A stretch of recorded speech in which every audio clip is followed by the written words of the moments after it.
Have you been doing a plank for years and feel like you're not getting results? That's because you're not using a physio ball. This guy is one of my favorite tools in the gym. Reason being, you can't cheat. And because you can't cheat means you're gonna feel it. And since you feel it, means you're gonna work it, and you're gonna get that much better of a workout, that much better of an exercise. So we're gonna start by doing our planks here with the ball. And there's a lot of different ways we can challenge ourselves. We can make it harder, we can make it easier. But overall, this is a 55 or a 65 centimeter ball. This is usually typical. A lot of times you'll see them even bigger than this one. This is usually the smaller one. If you're someone that's pretty new with core workouts, core exercises, or even really tall and long, you might want the bigger ball. I'm 6 foot 6'1". I like to have, I'll challenge myself a little bit, so I like to use that smaller ball. So the way we're going to set up with our plank is a little different than normal. A lot of times you'll see people, they're on their forearms and they're kind of like locking the rest of their body. So everything's really straight, almost kind of you'd see in like a push-up. I don't like setting up like that. And the reason is I really only feel part of my core, maybe half my core.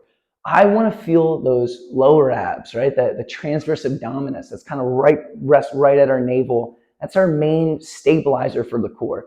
I want to feel that in my plank, and then I'm going to let the rest of the muscles kind of do their job. And so when I set up for the plank here, I want to get my forearms on the ball. I want to be over top the ball. And remember, the ball is going to move a little bit. So my main goal is to keep the ball nice and steady.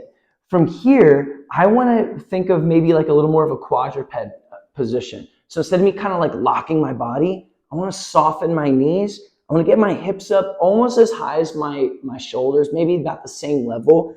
And then from there, I don't want to be hunched over the ball.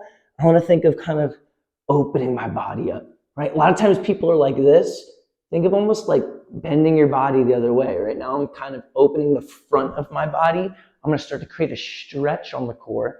Now that the core's stretched and open, when it gets worked, when it gets trained, it's going to stay open like that versus kind of collapse where most of our exercises lead our posture. So forearms on the ball, the knees up, hips level. I'm not sagging into the ball. I'm pushing away from the ball. I don't want to think I'm trying to compress the ball. And right here, this is my plank. This is where I want to be really, really comfortable. If this is really tough for you, then get in position, take a couple breaths, try to get comfortable with it, and then come out of it, relax, right? This can be really, really tough, especially for someone who doesn't have a strong core yet. So once you get set up with it, there's just a couple things we want to be aware of. The main thing that people start to do is they start to kind of go away from the ball. And I'm basically just taking weight away from the ball and putting it into my legs. I'm cheating, right? I'm trying to make it easier for myself. What I want to do is I want to get a little more of my weight on that ball, but not like so much where I'm on my tippy toes and I don't have any control. I want to find that balance, that halfway point. And then now right from here, I want to focus on that nice relaxed feet. I'm not pressing through the feet. Nice relaxed knees. I'm not tucked under with the hips. Hips are up, nice straight back. I'm not sagged into the shoulders. I'm pushed away. And I just want to breathe. I want to feel the lower abs. I want to feel that navel right by that belly button. And I want to get comfy there. If you start to feel your back come out of the exercise, that means you're fatigued. It means your core's not working, whether it's a position or whether it's just a fatigue level. Come out of it, recover, relax, go back into the exercise again. All right? That's going to be the best way to tackle the plank. So once you start to get comfortable with it, then we can start to progress. But in the meantime, can you just hold the position? Can you breathe?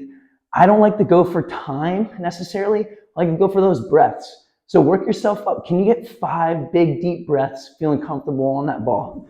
All right, can I be here for those 5 breaths? Because this is a stressful event. But I want to make sure it's not super stressful in my brain if I want to start to challenge myself even more, right? I got to master the basics. And this is one of those basics that I utilize for myself and all my clients. Give it a shot.